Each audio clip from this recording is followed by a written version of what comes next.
Greetings and welcome to this new episode of the New Critic. Last time we took a look at Transformers Dark of the Moon from 2011. Today we're going to be looking at the fourth film in the Transformers series, Transformers Age of Extinction.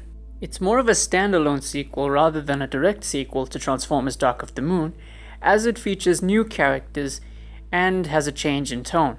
A slight change though. But just a heads up before we begin, I didn't like it, but I'm in the majority this time. In comparison to Revenge of the Fallen, I was in the minority there because I enjoyed that one. Despite having a few redeeming qualities about it, for me it's still the worst entry in the franchise thus far, and that's why I'm really hoping that Transformers The Last Knights, which hits theaters on June the 21st this year, really improves on it. Cast members new to the series include Mark Wahlberg, Nicola Peltz, Jack Rayner, TJ Miller, Stanley Tucci, Kelsey Grammer, and John Goodman, just to name a few. The story follows Cade Yeager, played by Mark Wahlberg, who joins the Autobots who are on the run from a bounty hunter working for the government. They also have to deal with KSI, a shadowy organization who want to recontrol the direction of history, and no, not the YouTuber KSI. The movie's visual effects are some of the best I've seen in a Transformers film to date.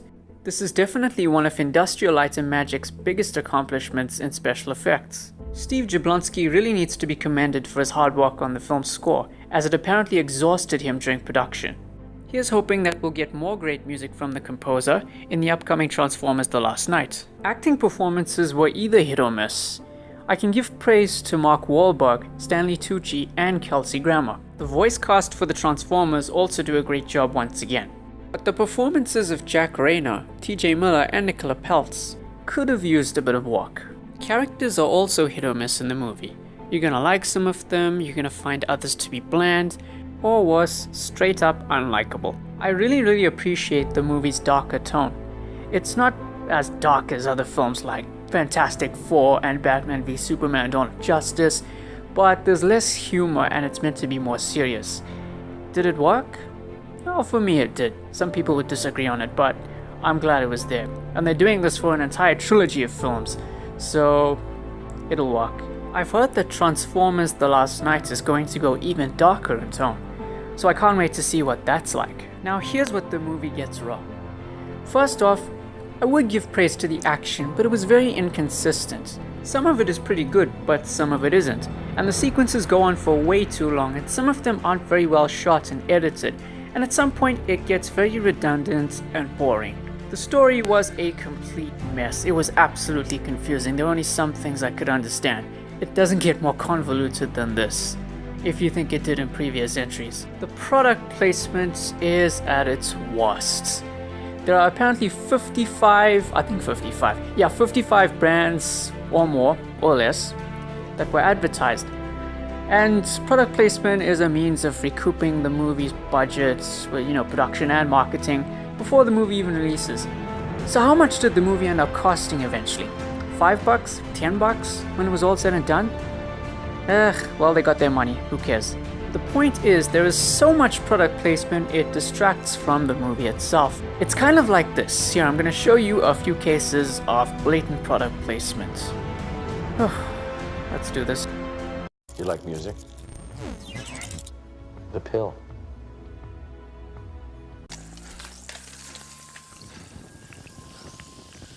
Okay, sir. You better have insurance. Insurance? It's a freaking spaceship. You go get insurance on a freaking spaceship. Good luck with that, buddy. It's your car? Huh? Sweetie, hand me my alien gun. Here you go.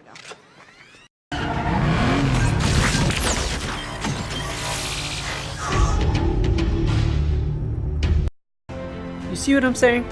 And that's just the tip of the iceberg. The problem is not the general concept of product placement in this movie. The problem is how obvious it is. Now, I'm not saying there shouldn't be any of it, but there are some movies out there that do it, and it's not obvious. In fact, you don't think there's any product placement. That's the way to do it. Not like this. You could cut out some of these product placements and it'll shorten the runtime, and the pacing will be a lot better. Because after all, we're here for a movie, not a compilation of commercials disguised as a movie. Gosh! But the worst part for me has to be the runtime. 165 minutes. Who thought that was a good idea? That's 2 hours and 45 minutes. That's much longer than the previous films. That's almost 3 hours. Who's gonna sit through a Transformers film that's almost 3 hours? Who? Those people who saw the movie? They must have been exhausted after seeing the movie. And that's it. We're done. That's all I need to say about the movie. So overall, if you've seen it, you probably like it. I don't. But the majority of us don't like it. You know that. And I'm with critics on this one. Yeah. But I've seen the movie for myself before being influenced by them. And yeah, it wasn't the worst thing I've ever seen, but it was one of the worst things of 2014.